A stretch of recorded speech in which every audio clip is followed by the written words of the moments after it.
Well, hey, Jason. Hey, Chris. How's it going? Good. How are you? Hey, doing well. Yeah. Doing well. You ready to start this Leading and Serving podcast? I think we are. I think we are. If not, we'll keep going. Yeah. They'll never know because maybe we hit stop. Right. And maybe we started 5 minutes later. The mystery. We'll just leave it hanging. Welcome to podcasting. That's right. I'm ready. Let's do it. Let's go. So this is episode 34, I think. 34? Yeah. I know we just looked at the list, but I still couldn't remember even in that short time. It should be 34. So hope you guys are enjoying some of these deep dives, some of this great conversation. It's a lot of fun. And if you have any topics, send them our way. Yeah. But any burning questions? Yeah. And with the crazy schedule of summer, we definitely still got some interviews coming around. But yeah. It's been fun to tackle some of these topics. Absolutely. And we got a fun interview coming up here in a little bit. We do. A good friend, going back a few years, it's had impact on both our families. That is for sure. And so we'll tell you a little bit more about that here in a minute. But in the meantime, we want to talk about a leadership tool called Power of the Medium. Okay. And it has nothing to do with seances. Okay. I was wondering, I was like, what? Medium as in the vehicle by which we communicate. Okay. Okay. And there's I a lot to communicate, so this would be good. There we go. So let's see if we can communicate this concept. Right. There's all types of different communication techniques, right? Right. There's in person. Right. Which you and I are doing right this moment. Right. Right. But we're recording this, and this is being played elsewhere in people's cars, houses, or wherever. But we've got numerous ways that we can communicate with people directly. Mm-hmm. Everywhere from in person to, you can Zoom, you can do a video chat, you can FaceTime, right? You can do old school. Pick up the old telephone. Right. And not just leave a voicemail, but actually, talk to one another on the phone. We can email, which some generations are better at, and other generations are like, this is just junk. So, we can text. Which kind of got rid of email. Yeah, it kind of killed email to an extent, but okay. It's hard to send a really long text. That's true. So, and then of course there's social media, which we can communicate, right? So all of these mediums are ways by which we can send a message. Okay. Some are better equipped at doing certain messaging. Mm-hmm. Okay. Because we might just be simple information transfer. Mm-hmm. Like, hey, what do you got going on Friday? Mm-hmm. Super quick question, super quick response, hopefully. Maybe you're just trying to negotiate. When are we going to meet? When are we going to catch up? Or, hey, did you feed the dog? Right. That's a frequent text in our house. Right. Who fed the dog? Right. And last person standing gets the joy of it. So, but other things that require more challenge, or more emotion, or maybe emotionally charged, or where we're just bringing more to the table than just a quick question. Mm-hmm. That we have to be careful how we communicate those things, right? Right. Because miscommunication happens all the time. That's maybe easier than to communicate well. Right. Right? Oh, totally. Unintentionally, accidentally, right? And so how do we communicate those things effectively? Mm-hmm. And based on all those different mediums, we have a better chance of getting our message across based on the medium we choose. Correct. Okay. So let's go to kind of those heavier conversations. Mm-hmm. You got an employee. You've got somebody who maybe it's not an employee but a volunteer, or maybe even a friend or family. Somebody that you need to bring some challenge to, and say, hey, this didn't go as well as we hoped. Let's try for something better. Okay, We'll just general. If you shoot that through a social media platform, what are the chances of that being effective? Pretty minimal. Yeah. So we're just going to throw some numbers out. We'll say maybe 5% effective. Okay. 5% of the time that DM or that post, especially if it's passive aggressive, in a public setting, is it really going to be effective? Right. So let's step it up. Let's just text them. Okay. Yeah. Marginally better. Maybe 10% effective. Especially if it's, and remember we're talking. This is a heavier topic. This is why something isn't happening the way it should happen. So you text, you lose tone of voice. You lose body language. Mm-hmm. You lose all those things. Well, and I've been on the recipient side of that where somebody's in the middle of something and then they read it differently than they would have read it 10 minutes earlier when they weren't in something. Right. Does that make sense? Yeah. Well, totally. Because my son and my wife go round and round because we're going to put punctuation on a text because that's how, And so my son asks a question and my wife says, okay, period. Are you upset? You put a period. No, I put a period because of grammar.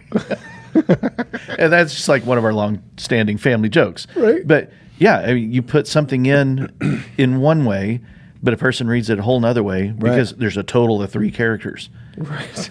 But, if we throw an emoji in, that helps understanding, right? Right, yeah. It's all good. Or you follow it with a GIF, Right.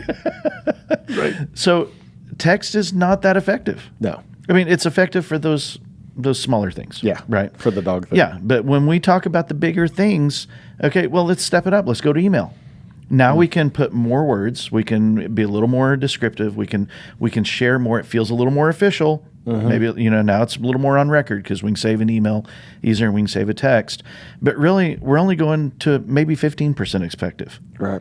When we're trying to bring authentic challenge. So let's step it up. Let's get out of the world of text. Let's add some voice in there. So we're going to pick up the phone and we're going to call. And sometimes this may be the best we've got. Because, you're a remote employee working in another state or, or something of that nature, right? But you pick up the phone, you're still losing body language. It's more conversational. It still feels informal. And so maybe we're bumping up into that 35% effective range, Right. Almost half the time we can maybe get it across, right? Because we don't know what's going on the other side of the phone. Right. They might still be watching TV. They might be at the beach with their family. Right. Might be, in the middle of the shopping, at the grocery store trying to figure out the list and listen. And, how do we get that undivided attention? So let's step that up. Let's go to Zoom. Let's go to, Microsoft Teams or some type of video chat.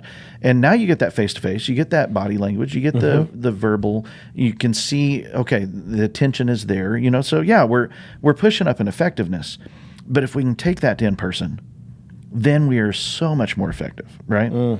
That the power of the medium of sitting across the table, sitting across a desk from someone eye to eye, being able to see and sense the room of what's going on, that when you have a difficult topic to bring, that's what you need to focus on as a leader. And it's easy for us to go, you know what, I just don't have the time. Right.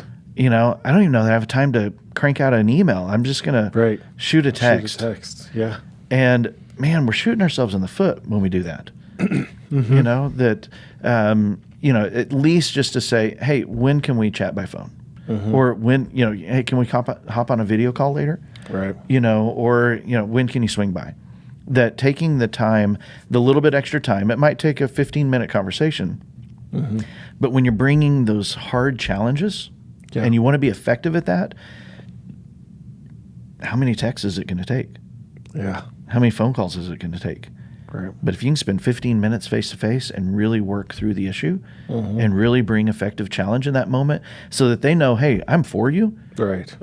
This behavior, this reality, whatever this consequence is, we want to work through that. Right. But I am for you. Right. That's hard to convey by text. Right. It's hard to convey even on phone sometimes. Especially with hard conversations. Yeah. Yeah. They can just feel like they're getting attacked. Right. Instead of trying to work through a problem. Yeah, exactly. So true. And so as leaders, be encouraged to take that little bit extra time. Because this is bringing effective, hard challenge to someone is difficult. It is. It's hard, and it's worth your time, worth your effort in the long run, especially. Right. You could blast off an aggressive or even passive aggressive email, and it might fix the behavior for a short term. Right. But did it really fix at the root issue? Right. And so getting face-to-face with people really matters. Right. They might have fixed the issue temporarily, but you also might lose an employee over it too. Like, it's not, they could be taking it as like, well, this guy doesn't. Okay, I'll go find something else. Right. Because we never know how, what we've been experiencing. And affects the language we put in that email. Right. And what the person on the receiving end, what they've been experiencing, how that causes them to read the email. Right. Could be completely two different roads. Right. For sure. And you may have fixed the behavior, but you didn't connect. You didn't align. Right. And so think through the power of the medium. Yeah. Of how effective this is at bringing challenge.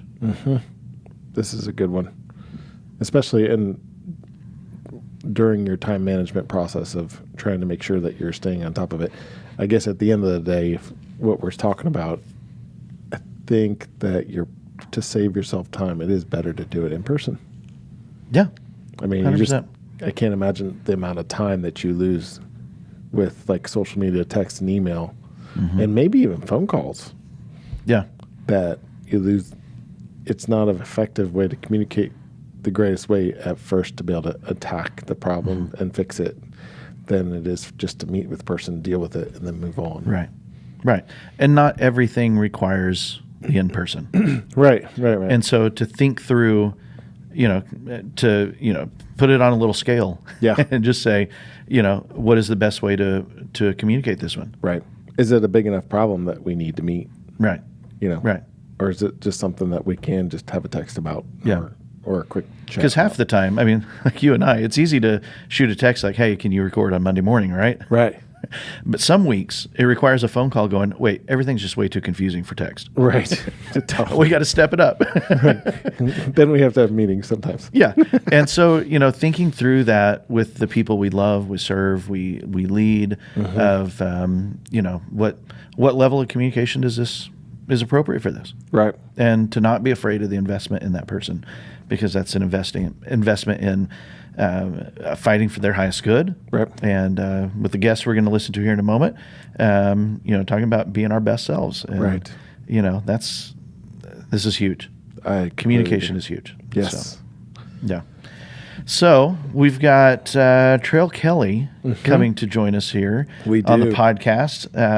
Trael is the principal at Pleasant Grove Elementary School. He is. In the Center Grove District on the south side of Indianapolis. Yep. And Trael is an amazing servant leader. He is an amazing servant leader. Just great leader. Great. And what's fun... the mystery of podcasting, right? We've already interviewed him. Right.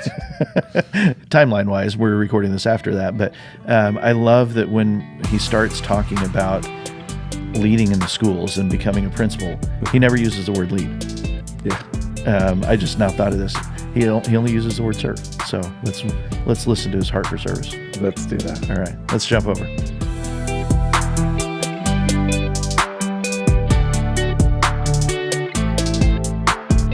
Hey, Trael, welcome to the podcast, man. Tell us a little bit about where you come from. Tell us a little bit about your backstory. Yeah, no, I grew up in Richmond, Indiana, exit 149A, if you know Tom Raper RV. Yes.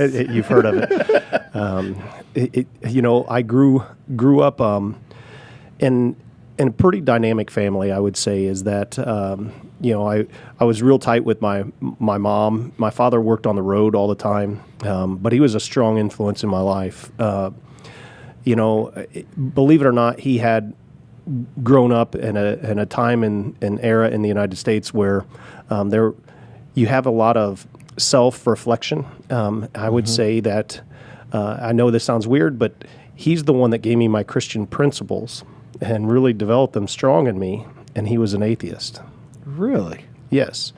But a man of his word, and I mean, I sit back and think of all the different lessons in life, going fishing with him or, whatever we did, there was always some sort of, like he had an agenda, and it was about being a good person, just in general. My mom grew up in a strong Catholic family, big family, and she had her part in, leading me and trying to push me to be a better me. I had an opportunity to go play baseball, so I went to the University of Evansville and left town, and you find yourself quickly when you're alone, and you learn a lot about yourself and the routines and what is important. And so, you know what? If I sat here and said that I was going to be a principal, I knew I was going to be a principal, I would be misleading you. I went to school to be a professional baseball player. Just didn't work out for me. Yeah. And so I took an interest inventory at the end of my freshman year, and it said serving. There was 3 lines of work that it mentioned. It said ministry, it said education, and I think the third one, and pardon me for forgetting, but I thought it was like sociology, psychology, and service of others. Yeah. Because that's my love language. I love helping others. I attribute that to my mom. She still does that to this day. She needs the care, but she's so busy caring for others. I talked to her on my walk. I didn't get to listen to a podcast yesterday. I was on a walk, and it was about an hour and 15-minute conversation. And I just listened to her, and she was talking about how she was going to go and help my godmother, who's not in great shape. And, every time I talk to her, she's just been a great model for that. Went into education, coach, taught. When we had our first son, I was not home much. I coached 2 varsity sports, and so between those 2, I was just never home. I had gone back, got my administration license, and I was fortunate enough to get a job as assistant principal at Center Grove High School. Wow. In 2001. Okay. So I've been here for a while. Yeah.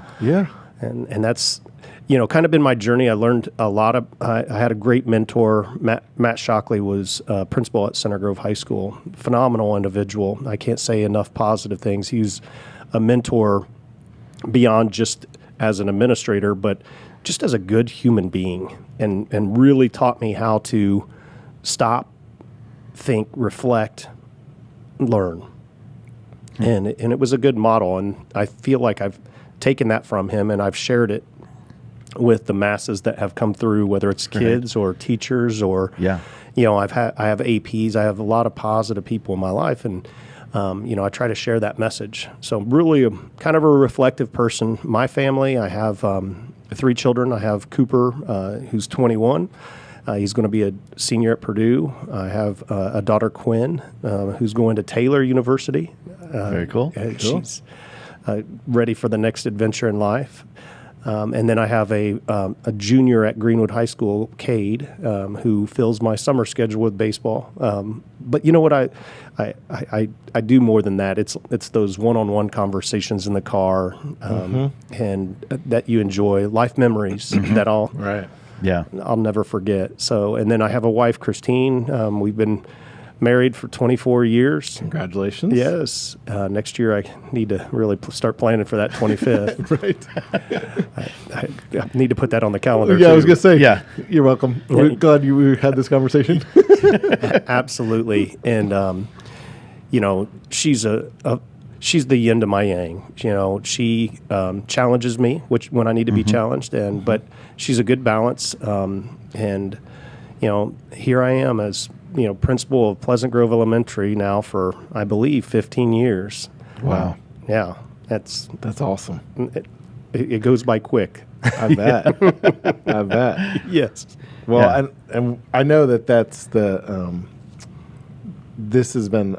that's a great, I'm so thankful you brought up that your mentor, who you said kind of helped you stop with those 3 things, which has been a huge influence on your life, because I know that you are a huge influencer with Pleasant Grove and all the people that you've come around, because I know that I can bring up your name anywhere in this community and everybody knows who you are and everybody knows how great you are. And it's generally good. Yes. Just so you know.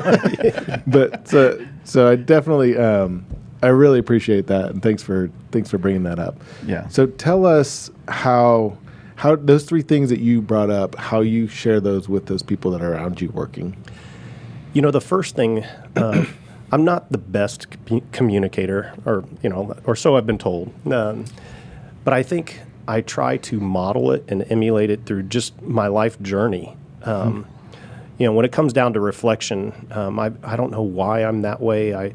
It's just I've learned that I can be a better me. I think there's a mission along the way of being the best you can be. And so many times in life, we just go through life and we're not our best selves. And before I would just accept that. And I don't know, I just guess through maturity, I've learned like, I want to be better. Kind of a competitive person, and I don't know if that's kind of embedded in there, but I'm like, daggone, you need, you're better than this, and the people around you deserve better. So I always try to give my best self to the people around. Right. And it's just, I take pride in evaluating how I do what I do. And I'm also, like I'm vulnerable. There's a vulnerability in there.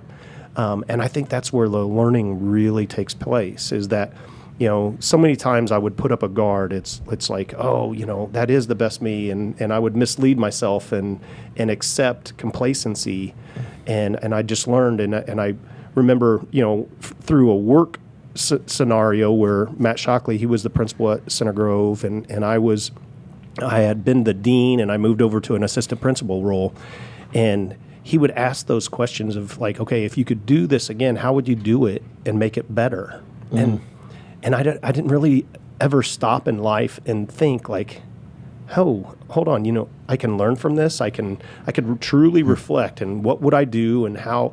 And you have to look at all the different possibilities and who it affects, and how you can make it a better experience for everyone, because everyone's looking for a great experience in life, Right. And so. I attribute it to that. I attribute it to, just a lot of the life lessons that I had from my mother and my father. My mom was, like you said, I had shared with you, is that I believe that her heart is a service heart. And when you go into education, administration, teaching, that's who you're serving. You're serving kids. You're serving families. It's your babies that are coming into my building, and so you need to be reflective and make sure that you're honoring that commitment that you have to those families and to those kids. That's awesome. I don't want to step on your toes. So Go ahead. If you got something, Go for it. Okay. So I do want to ask. So it's been an interesting journey in this time with you going through learning from your mom and dad, learning from your mentors. Has there been anything in your journey that's been a kind of a hiccup or an enlightenment to help you on top of these things? I know, like, it's a process, right? So have you had any hiccups, Trael? Have you ever had a problem? Oh, yeah. Do I have problems? How much time do you have? Yeah, no, I do.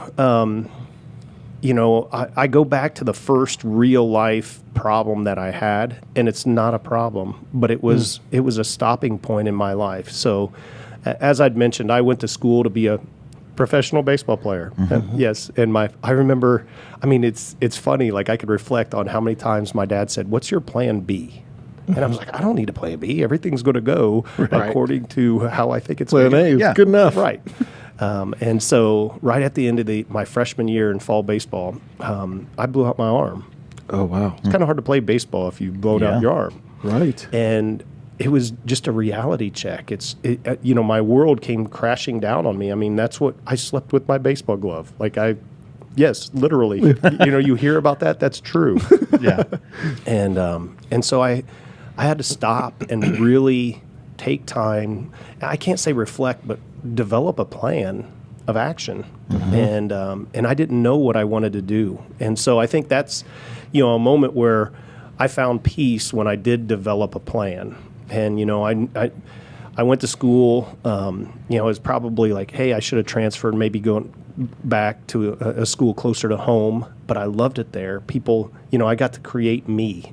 People, they know you for what you do and what you say and how you act, and I had built up opportunities for leadership when I was at Evansville, and I loved it, so I wanted to go back, and I took that interest inventory, but I think it was that reflection piece and that planning that allowed me to see a bigger picture than me. So when I find obstacles, I do like to stop and think. When you're talking about like events that are happening at school, an example is like COVID destroys a person like me, where I'm very social and I like to have interactions with human beings. I had to find the light at the end of the rainbow. You had to stop and think, like, what are you going to do? What can you do to make sure that we're still building the most important mission that we have here, and that is that these kids, they have confidence, that they do feel love, that they feel safe in our care. And how do you do that through a Zoom or through whatever, through I guess if you're going to talk online or whatever, that didn't make me feel safe. It didn't make me feel loved. It felt more like an assignment. So hence why I decided to walk the neighborhoods. If I you was recall, gonna say, you did. You went through a few pairs of tennis shoes, I heard. Yes, Right. I did. Tell us about that. Honestly, myself and my assistant principal, Martha Anderson, if you know her, she's phenomenal. I mean, she has, I feel God has brought her into my life. Like she can challenge me and make me stop and think. And but we also have the same mission. And so we were working the food pantry, and we were delivering food to the different homes and within our school setting. And we were going out and about, and I'm like, why not? I have time. What's the most important thing that these kids need? And that is love, and that consistent love, and how do you build community and trust? And so that's where it started. Honestly, the first couple walks, I didn't map it out, and I didn't communicate it like I should, So the next couple, I decided, I'm going to put pen to paper, and I'm going to send it out and social media and tell people when I'm going to be certain places. And I found like there was a warm reception for it. Right. I mean, people were waiting for me. That's awesome. And so it's serving. It really is. It's serving your community. And I shared with you guys, was like, it's authentic love. Like I feel very, very confident in that word, and saying that, there's more than just a basic level of care. There's a deep care for these kids in this community and the families. Right. And I think it was good for both parties. Like, I completely agree. It filled my bucket. Yeah. But I know that's awesome. It filled my bucket, but I think it filled the bucket of the kids in the neighborhoods. I think I still have a picture of walking by your house. Yes, I was like, I'm pretty sure my kids lit up. Yeah. And they still remember that day. And it's funny, I have one of those, I have a guy's mind. So, movie quotes, I have it. And then also like directions, like when I look at a kid in the hallway and it's like, hey, I know where you live. You should make a good decision. Right? That's awesome. That's awesome. So I don't know. That's how it came to fruition. And Martha went on several of them with me. And so I think it was great. I think it built up some positivity when it was needed, because everyone was uncertain.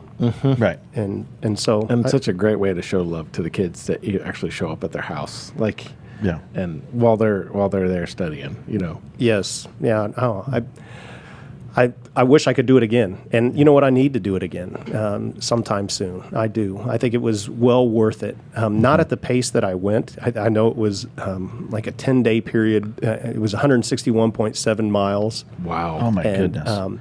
I would tell you that I was sore. I bet. I bet. I was sore. How many miles did you do in a day?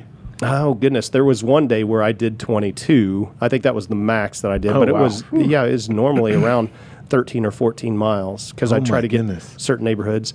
The bad news is that when I see people, I stop and talk to them. So it took you a little longer? A lot longer. So my plan, I was getting better at the end. Like I would say, hey, 5 minutes to this place. It turned into 10 minutes at each place. Right. It should have been 15, but you live and you learn. Yeah. That's awesome. I reflected. I'd change it. Right. That's awesome. Well, tell us, I think people have a pretty good idea of what a classroom teacher goes through, but give us just a little window into a day in the life of a principal. Walking neighborhoods is exceptionally awesome, but like you said, I'd love to do that again, but there are other responsibilities. So what does it kind of look like on a day-by-day basis for you? There's a big management piece that people miss out. You got to make sure. I have close to 100 employees. And so with 100 employees, that's a lot of spots to fill. And so personnel is probably one of the biggest responsibility is I need to make sure that there's a teacher in each classroom. If somebody's sick, do I have coverage? If somebody plans to be out, that's one part. Also providing professional development for those people in your building. You don't just want them to be there. You want to help them become the best them. So you got to invest yourself in those people. You need to learn what their strengths and their weaknesses are and develop a relationship, and then be able to help them create a plan so they can become a better version of themselves. So professional development is huge in that component. Then you have the student management. Yes, it's there. You hire, what's the best advice I can give anyone? Hire good people. Honestly.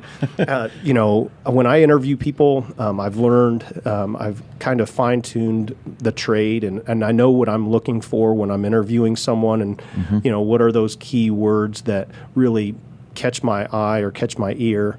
And honestly, I've learned that I want to find people that are willing to work hard and Martha will laugh when she hears this, but I say I need overt lover of kids. That's what kids need. Right. Kids don't care how much you know until they know how much you care. So a big part of it is finding good people that'll be in those spots to be able to fulfill the mission that you have. And obviously, you have curriculum that we need to follow. Right. And so I need to make sure that the teachers and the assistants and people in the building are going along with our mission of following the curriculum, teaching the kids. But it's really investing in them. Like you say, being what do I mean by an overt lover?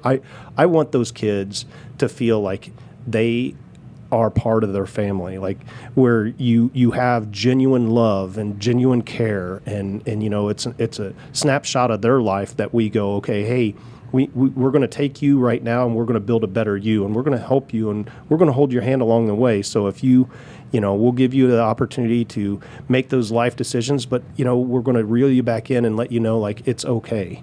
So that's a big part of my job, is making sure that the mission and vision, I have to handle all the different hiccups that come along, if the water main bursts, which has happened 2 times in the last, 5 years? Yes, that is weird. But maintenance, construction, I have building master schedule, putting together class list based off of kids' academic abilities. That's a big job. People don't, I always get those phone calls like, hey, can you put my kid in this class? And I'm like, if you only knew, right? How much time I spent looking at kids' academic progress.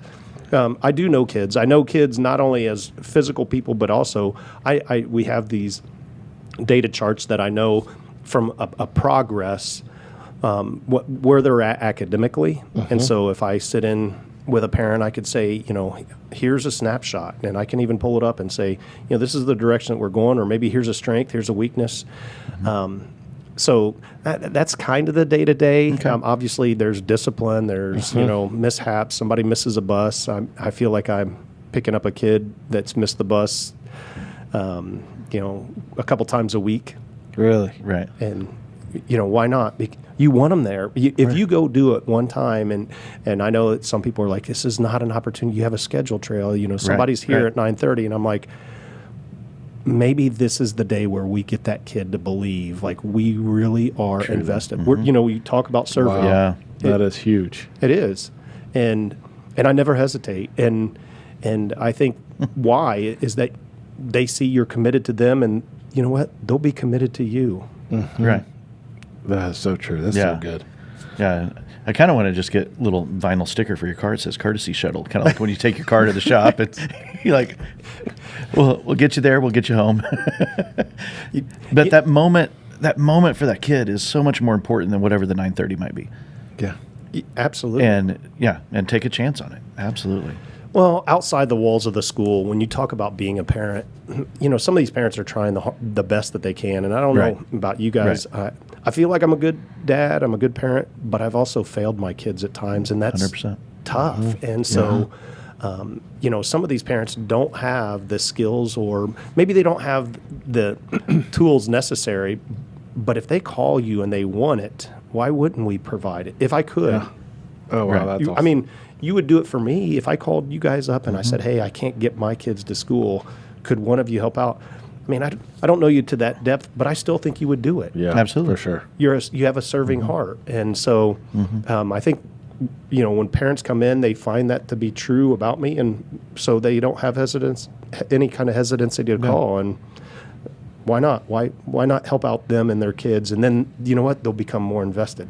Yeah. Right. Yeah. Yes. Now, how many elementary schools are there in Center Grove District? There are 6. 6 elementaries? Six. What makes Pleasant Grove distinctive from the other 5? I think, Other than the most incredible principal. Right. No, I think, I've had the most consistency, so there's been a lot of turnover. And when you have turnover, you got to learn whatever the new mission is or the new vision for that person. Right. Like I said, I've been there 15 years. It hasn't changed. They see that my commitment is to the climate and culture of the school. And I think that we model that for a lot of the other schools. They do a nice job, and they have their own climate and culture. But I would say that's one thing that consistently I've been asked to help out with other schools as new people have come on board. I'm trying to think of Mr. Proctor. He's at Walnut Grove, but he was at North Grove, and we've both been elementary principals for the same amount of time, 15 years. Okay. But he's went to 2 schools, so he's had to re-establish that Right. norm, where I think that maybe that's it, is just that longevity.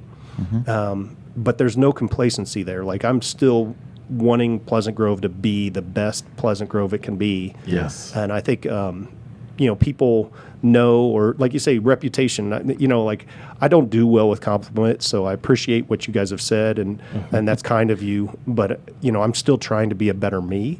And with that school, I think parents have heard that, when you go there, your kids will be safe and they will be loved. And that's our mission right there. Right.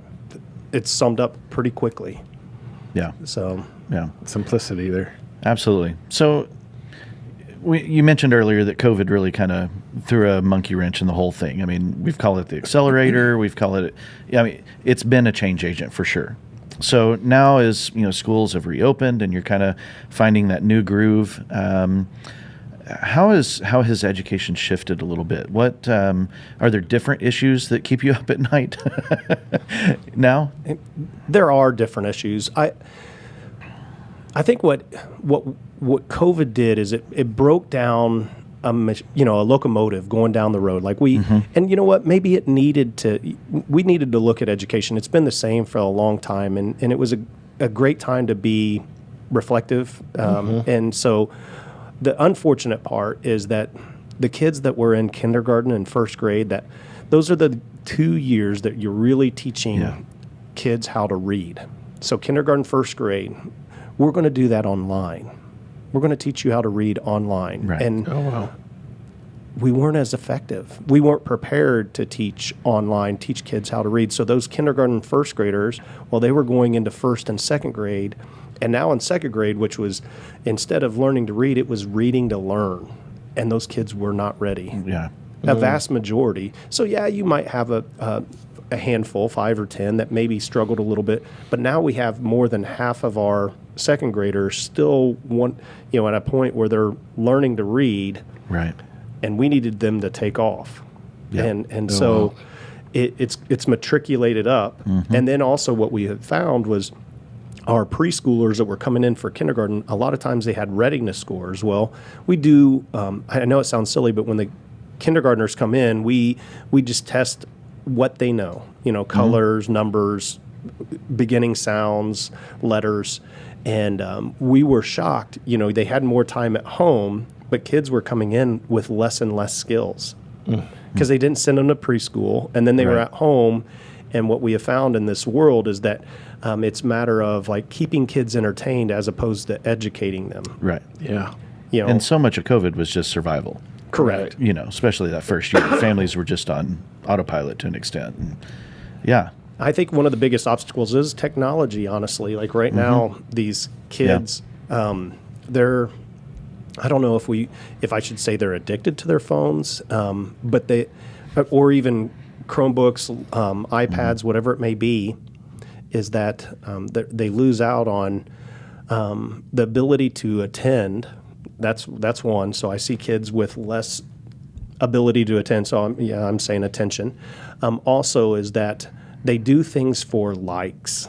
I have younger and younger kids doing things, and that just, I don't know, it upsets my heart just so much. It's like, they haven't learned to gain comfort in who they are as a person and their own self. Right. And so they're always seeking it. And in the world that we live in, there's other 6 and 7-year-olds that are on typing in comments, and it's usually not a positive comment. And what that does to a person's confidence. Yeah. And I know some people will laugh when they hear like 6 and 7-year-olds. I'm telling you, as a principal, I deal with a lot of non-school issues in school all day. Yeah. And, a kid is upset and distraught and needs social emotional help because somebody had, they posted a TikTok video and they just wanted people to laugh. And At 6 and 7? At 6 and 7. Yeah. Holy smokes. Yes. Wow. And so then what you deal with is the aftermath of the comments that are made. It's not personable. You are hiding behind a keyboard, and you'd be in shock with what some of these comments really are. And they cut deep, and it can alter, how a person sees themselves or how they see others. And how do you heal that? Wow. I mean, the effect of those things on adults, on people who are supposedly mature. Absolutely. And should be able to handle those things. We see the deep effects of those things every day. And that's happening to our kids younger and younger every day. Man, these kids they're just learning just to be kids, but they're not being kids. Correct. Yeah. And if you really, honestly, if you surveyed maybe any small group of kids and what they value the most, I would not be in shock if they said their phone. And I'm like, you're 7. Why do you have a phone? Who do you need to call? Right? Right. Or technology. And I'm not. There's a lot of positive out there, I'm sure, Right, but it Sure. seems to Absolutely. me that I see the affect to be negative. As kids are going along, and it's just that. What is it? I learned it's not about likes. It's about clout. People just want clout. They want the kids really want to be told that they're good at something. Right. And if we could do a better job of taking away technology and telling kids that you're really good at this, Right. would that fulfill the need that they have? So we have to do a better job of it. And that could be a mission or something I could throw into our mission as teachers and as a school and saying, hey, we need to make sure we're fulfilling that part that they have as a need. Right. Right. So I don't know. Wow.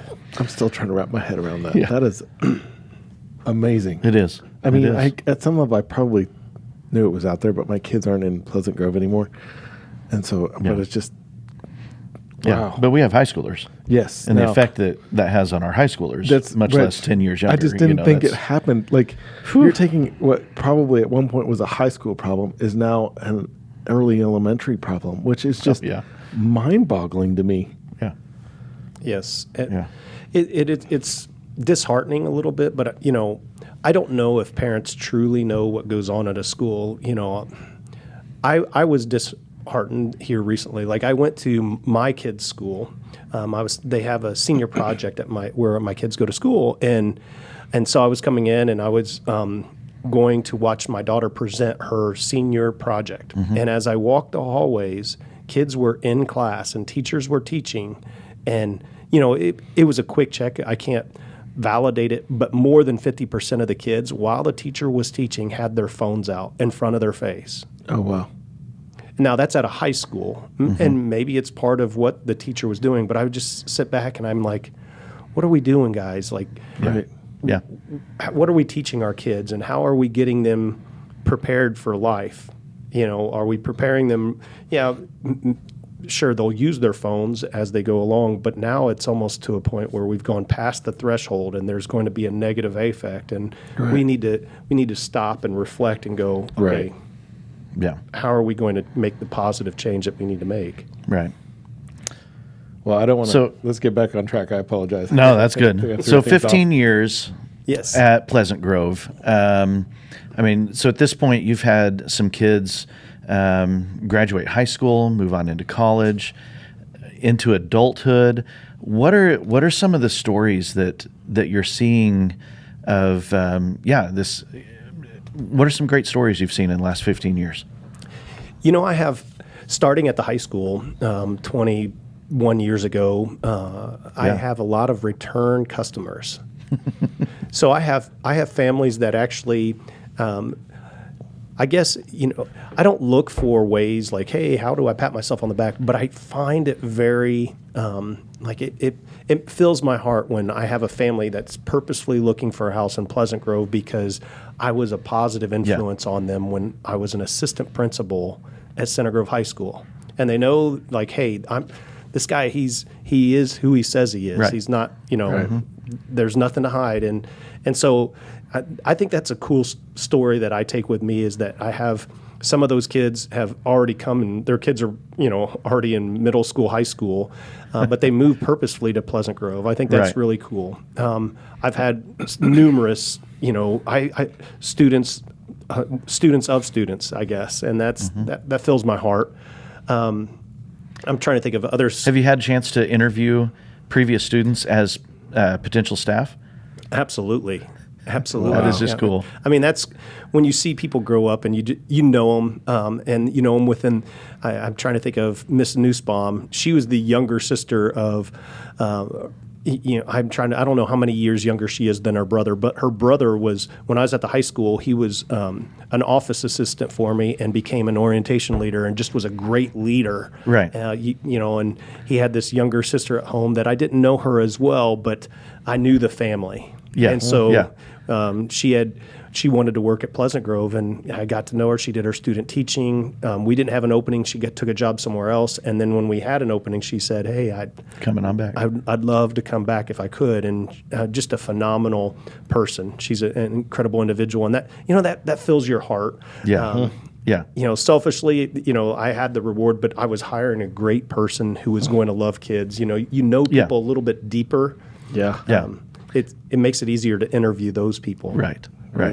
It's great to see the mission, the vision of Pleasant Grove live beyond, hey, you just graduated and you went on to middle school.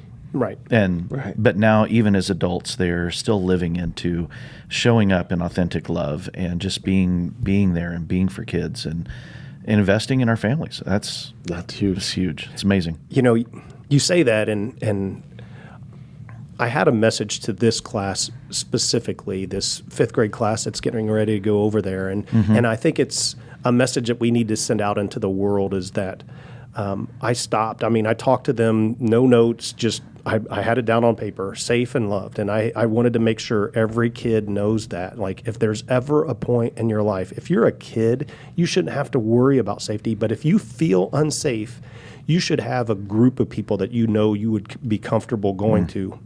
And some of these kids are in isolation. And so I wanted them to know, I said, when you leave here and you go over there, if you ever feel unsafe and you don't know who to go to, come to us. Yeah. I don't care if you're an adult and, you're 20 years old and you don't feel safe and you don't know where to go. Right. Remember this day. We will not turn you away. Right. If you ever feel unloved, and there's times, if you think about it, adolescence and oh my goodness, going through middle school and high school, there's you question that, like, does anybody love me? Yes, there are. Yes. And so that was the message. I felt like it was powerful. I rewatched it, and I was proud of that moment, because it was, it just came to, it was, what do you say, it's it just grew from 2 words on a piece of paper. And we partner with Community, and Miss Jackie, she works with a lot of kids that have additional needs. And she just said, I just can't believe that I heard that at an elementary school. And it's so true. Like, we need that. These kids need that. They need to know that they have people that care about them, especially with how fragile mental health is in the world, not just this community, but everywhere. And so that was a deep message. And I think that's what Pleasant Grove really is about, those 2 words, safe and love. What do I tell a couple parents when they come in? I'm like, that's our guarantee. Like, we really take this seriously. And if something violates it, we stop and we address it right then. We make sure they're safe and loved. And they're like, well, what about their learning? I'm like, you can't learn if you don't feel. Those two things aren't covered. Right. Yeah. So true. The precondition for learning, safety and love. Love it, man. That is great. Yeah, and just we don't need to dive into it, but you haven't said this 100% directly, but we're not just talking about the doors are locked and we have safety as far as the rash of school shootings. This is more than just physical safety. This is emotional. It's physical. It's so all deep. Of it. And you guys you're knocking it out of the park. Yes. I mean, we've both had kids come through your school. Yes. And you're getting a new one this year from me. Yes. Yes. Eva's on her way to you. So, we appreciate that, and we love that about you guys. But you know what? What helped prepare me for that wasn't school. It was becoming a dad. And, when we talk about reflecting, it's like, as a dad, you reflect, what do you want for your kids? And you go, no, I want somebody to love my kids. Mm-hmm. Right. There it is. Right. Like, it's that simple. It's so true. And you want, when you drop your kids off, why do you have helicopter parents, driving around the parking lot for the first couple of days? It's because they don't know. I mean, are they safe? Are they in good hands? Yeah. And those are the two things. And it just took me a long time. Maybe I'm a little slow. It took me a long time to get there. Oh my goodness. I was trying not to drive you nuts. Well, Trael, thank you so much for being a part of this today. Thank you for giving your time. And thanks for sharing your heart. Yeah. So much. Before we hit record, you're on the road all summer with kids and going back and forth. So really, thank you for taking your time and giving your summer, which is so precious as an educator. And thank you guys for getting a message out, a positive message to individuals. People need that nowadays, and they're looking for it, and they'll find it. And you guys, you serve others. I appreciate that about you. So thank you to you guys. Yeah. Thanks. You bet. Well, we will be back here in just a few moments. Sounds good. See you in a minute.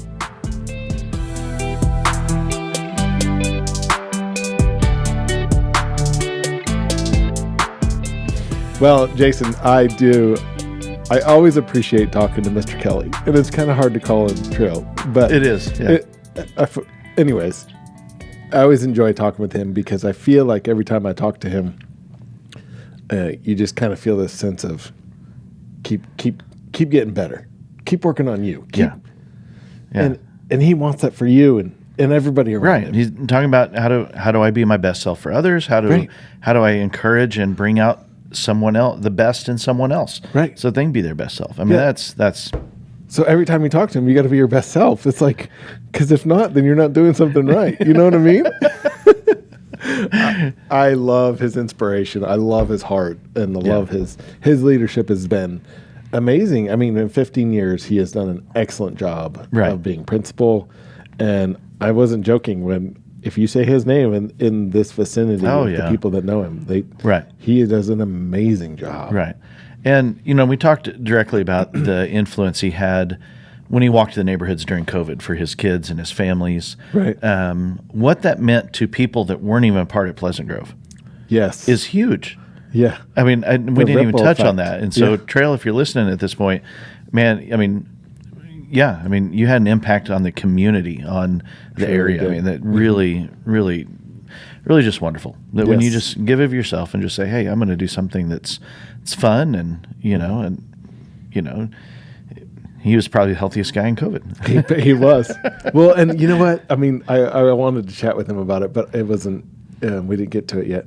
We'll have to maybe bring him back. But, that complacency that happened for so many during COVID, he couldn't just sit there and do it. It wasn't in his DNA. Exactly. And he wanted to better himself and those around him and reach out to these kids and go back to the two things that he kept talking about, which was that love. Safe and love. And safe. And that is awesome. So instead of doing it at the building, he was taking it to their homes. Right. And so if you're a business leader going, how do I connect a principal of an elementary school to my business? Yes. Or you're in a nonprofit, or you're in a church, or you're wherever you're at, steal, safe, and love. Yeah. You know what? And that those, for Trael, he was saying that's we called it the precondition to learning. Right. What if that's the precondition for, succeeding at the job is just knowing that, hey, this is a safe place and I'm valued here. Right. People want me to be the best that I can be. Mm-hmm. And if we, lead with that, then, the metrics of getting the job done are going to follow. Are secondary. Yeah. And totally going to follow. Yeah. Yeah. Yeah. Doesn't mean you're diminishing those things. No, because they have to have their place too, right? Right. I mean, the kids still have to learn there. Right. But if they don't hit those first two metrics, it's Right. really hard to make the rest of that work. Yeah. The kids aren't going to care. No. Yeah. And same with our employees. Yeah. Same with those Exactly. that we're serving or leading or whatever. Right. You know, they need to know that we care. Maybe it's back to the basics.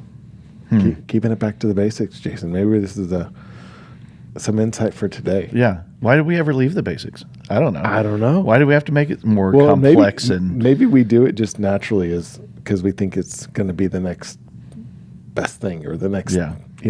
Yeah. All right. All right. Well, people, thanks for hanging out with us. love well, Yes. make safe spaces. And we don't mean that. I mean, the politics of our day has kind of taken that phrase and cheapened it a little bit, in my opinion. Sorry if I'm not trying to offend anybody, but when we truly say make a safe space, that doesn't lean into that side of things. It's just Right. like, how do people know that you're for them? Right. Yeah. The authenticity. Absolutely. So, Trael, thanks again for joining us. Thanks, Trael. Thanks for listening in. And if you live in the Center Grove School District, maybe Trael will be walking by your house again one of these days. Right. That'd be really cool if that ever gets happen again. And give us a like, listen, comment, email, shoot us a line, let us know you're listening. Yeah. And we'd Thanks love for to hear joining us from you. today. Yeah. Take care. See ya.